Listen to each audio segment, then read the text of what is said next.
CCB ಪೊಲೀಸರಿಂದ ಭರ್ಜರಿ ಕಾರ್ಯಾಚರಣೆ ಆಗಿದೆ. ಹೊಸ ವರ್ಷಕ್ಕಾಗಿ ಕೋಟಿ ಮೌಲ್ಯದ ಡ್ರಗ್ ಅನ್ನು ಸಂಗ್ರಹ ಮಾಡಲಾಗಿತ್ತು. ಇಬ್ಬರು ವಿದೇಶಿ ಪ್ರಜೆಗಳನ್ನು ಬಂಧಿಸಿದ್ದಾರೆ ಪೊಲೀಸರು. ತಾಂಜೇನಿಯಾದ ನ್ಯಾನ್ಸಿ, ನೈಜೀರಿಯಾದ ಯಮುನಲ್ ಬಂಧನ ಆಗಿರೋರು. 20 ಕೋಟಿ ಮೌಲ್ಯದ 10 kg MDMA ಸೀಜ್ ಮಾಡಲಾಗಿದೆ. ಪ್ರತ್ಯೇಕ ಪ್ರಕರಣಗಳಲ್ಲಿ 20 ಕೋಟಿ ಮೌಲ್ಯದ ಡ್ರಗ್ಸ್ ಅನ್ನು ಸೀಜ್ ಮಾಡಲಾಗಿರೋದು. 3 ವರ್ಷದ ಹಿಂದೆ ಟೂರಿಸ್ಟ್ ವೀಸಾದಡಿ ಭಾರತಕ್ಕೆ ಬಂದಿದ್ದ ನ್ಯಾನ್ಸಿ ಸಂಪಿಗೆಹಳ್ಳಿ ಠಾಣಾ ವ್ಯಾಪ್ತಿಯಲ್ಲಿ ವಾಸವಿದ್ದ. ಡ್ರಗ್ ಪೆಡ್ಲಿಂಗ್ ಕೆಲಸವನ್ನೇನೋ ಡ್ರಗ್ ಪೆಡ್ಲರ್ ಆಗಿ ಇದ್ದ. ದೆಹಲಿಯಿಂದ ಡ್ರಗ್ ತರಿಸಿ ಮನೆಯಲ್ಲಿ ಡ್ರಗ್ ಅನ್ನು ಸಂಗ್ರಹ ಮಾಡ್ತಿದ್ದಂತೆ. ವಿದ್ಯಾರ್ಥಿಗಳು ITBT ಉದ್ಯೋಗಿಗಳಿಗೆ ಈ ಡ್ರಗ್ ಅನ್ನು ಸಪ್ಲೈ ಮಾಡ್ತಿದ್ರು ಅಂತ ಮಾಹಿತಿ ಬಂದಿತ್ತು.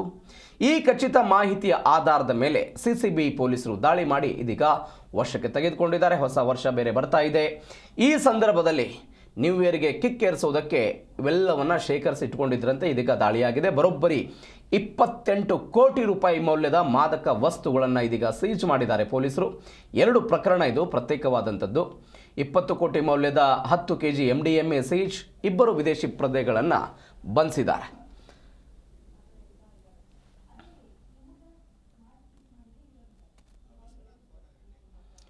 ಈ ಬಗ್ಗೆ ಹೆಚ್ಚಿನ ಡೀಟೇಲ್ಸ್ ಕೊಡ್ತಾರೆ ನಮ್ಮ ಪ್ರತಿನಿಧಿ ವಿಶ್ವನಾಥ್. ಫೋನ್ ಸಂಪರ್ಕದಲ್ಲಿದ್ದಾರೆ. ವಿಶ್ವನಾಥ, 28 ಕೋಟಿ ಮೌಲ್ಯದ ಡ್ರಗ್ಸ್ ಅನ್ನು ಸೀಜ್ ಮಾಡಿರೋ ಘಟನೆ ನೀವು ಯಾರಿಗೆ ಪ್ಲಾನ್ ಮಾಡಿದ್ರಂತ ಇವರು?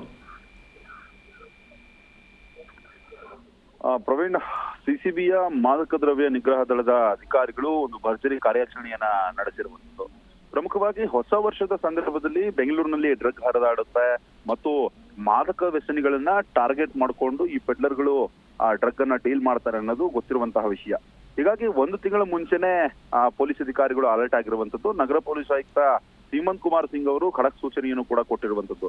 ಯಾವುದೇ ರೀತಿಯಲ್ಲೂ ಕೂಡ ಡ್ರಗ್ ಹರಿದಾಡಬಾರದು ಅನ್ನೋ ಒಂದು ಹಿನ್ನೆಲೆಯಲ್ಲಿ ಸೂಚನೆಯನ್ನು ಕೊಟ್ಟಂತಹ ಹಿನ್ನೆಲೆಯಲ್ಲಿ ಈಗ ಸದ್ಯಕ್ಕೆ ಸಿಸಿಬಿ ಪೊಲೀಸರು ಈ ಸಂಪಿಗೆಹಳ್ಳಿ ಪೊಲೀಸ್ ಠಾಣಾ ವ್ಯಾಪ್ತಿಯಲ್ಲಿ ಮತ್ತು ಏನು ಸಿದ್ದಾಪುರ ಪೊಲೀಸ್ ಠಾಣಾ ವ್ಯಾಪ್ತಿಯಲ್ಲಿ ದಾಳಿಯನ್ನ ನಡೆಸಿರುವಂತದ್ದು. ಅಂದ್ರೆ ಮನೆಯಲ್ಲಿಯೇ ಇವರು ಡ್ರಗ್ ಅನ್ನ ಶೇಖರಿಸಿಟ್ಟಿರ್ತಾರೆ ಮತ್ತು ದೆಹಲಿಯಿಂದ ಇವರು ಡ್ರಗ್ ಅನ್ನ ಶೇಖರಿಸಿ ತಗೊಂಡ್ಕೊಂಡು ಬಂದು ಇಲ್ಲಿ ಸೇಲನ್ನ ಮಾಡ್ತಾ ಇದ್ರು.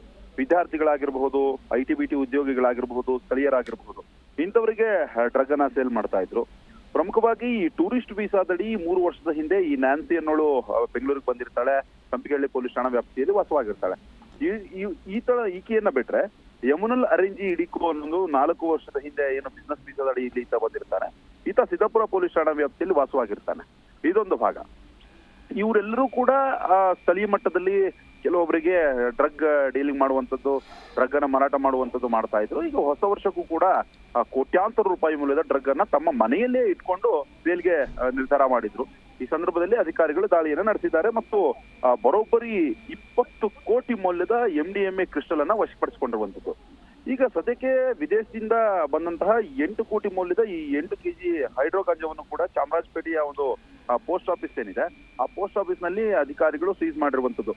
ಪ್ರಮುಖವಾಗಿ ಈ ಪೋಸ್ಟ್ ಆಫೀಸ್ಗೆ ವಿದೇಶದಿಂದ ಪಾರ್ಸಲ್ ಮುಖಾಂತರವಾಗಿ ಬರುತ್ತೆ ಡ್ರಗ್ ಅನ್ನೋದು ಎಲ್ಲರಿಗೂ ಕೂಡ ಗೊತ್ತಿರುವಂತಹ ವಿಷಯ. ಮತ್ತು ಅದೇ ರೀತಿಯಾಗಿ ಅನೇಕ ಬಾರಿ ದಾಳಿಯನ್ನ ನಡೆಸಿ ಇಲ್ಲಿರುವಂತಹ ಅಧಿಕಾರಿಗಳ ವಿರುದ್ಧವಾಗೂ ಕೂಡ ಅಲ್ಲಿರುವಂತಹ ಅಧಿಕಾರಿಗಳಿಗೆ ಎಚ್ಚರಿಕೆ ಕೊಡುವಂತದ್ದಾಗಿರಬಹುದು ಮತ್ತು ಇದರ ಹಿಂದೆ ಯಾರಿದ್ದಾರೆ ಅನ್ನೋ ಒಂದು ಹಿನ್ನೆಲೆಯಲ್ಲೂ ಕೂಡ ಪತ್ತೆ ಮಾಡುವಂತಹ ಕಾರ್ಯಕ್ಕೆ ಸಿಸಿಬಿ ಅಧಿಕಾರಿಗಳು ಆಗಾಗ ಮುಂದಾಗ್ತಾ ಇರ್ತಾರೆ. ಆದ್ರೆ ಈ ಪಾರ್ಸಲ್ ಅನ್ನ ಯಾರು ಕಳಿಸ್ತಾ ಇದ್ದಾರೆ ಅನ್ನೋದು ಇನ್ನೂ ಕೂಡ ಗೊತ್ತಾಗಿಲ್ಲ. ಸದ್ಯಕ್ಕೆ ಅಲ್ಲೂ ಕೂಡ 8 ಕೋಟಿ ಮೌಲ್ಯದ ಹೈಡ್ರೋ ಗಾಂಜಾವನ್ನ ಅಧಿಕಾರಿಗಳು ಸೀಸ್ ಮಾಡಿದ್ದಾರೆ. ಒಟ್ಟಾರೆಯಾಗಿ ಹೊಸ ವರ್ಷದ ಹೊಸ್ತಿಲಲ್ಲಿ ನಾವಿದ್ದೇವೆ. ಬೆಂಗಳೂರನ್ನ ನಶಾಮುಕ್ತ ಮಾಡಬೇಕು ಅಂತ ಪೊಲೀಸರಾಗಿರ್ಬೋದು, ಸರ್ಕಾರ ಆಗಿರ್ಬೋದು ಆಗಾಗ ವಿಶೇಷ ಕಾರ್ಯಕ್ರಮಗಳನ್ನ ಮಾಡ್ತಾ ಇರ್ತಾರೆ, ಮತ್ತೆ ಅರಿವನ್ನ ಮೂಡಿಸುವಂತಹ ಕಾರ್ಯಕ್ರಮವನ್ನು ಮಾಡ್ತಾ ಇರ್ತಾರೆ. ಆದ್ರೆ ಇದರ ಹೊರತಾಗಿರೂ ಕೂಡ ಈ ಪೆಡ್ಲರ್ಗಳು, ವಿದೇಶಿ ಪೆಡ್ಲರ್ಗಳ ಹಾವಳಿ ಹೆಚ್ಚಾಗ್ತಾ ಇರುವಂತದ್ದು. ಬರೋಬ್ಬರಿ ಈಗ 28 ಕೋಟಿ ಮೌಲ್ಯದ ಡ್ರಗ್ ಅನ್ನ ಸೀಸ್ ಮಾಡಿ ಅಧಿಕಾರಿಗಳು ಈಗ ಮತ್ತಷ್ಟು ಕಾರ್ಯಾಚರಣೆಗೆ ಇಳಿದಿರುವಂತದ್ದು. Praveen, okay Vishwanath, thank you ನಿಮ್ಮೆಲ್ಲ ಡೀಟೇಲ್ಸ್ಗೆ.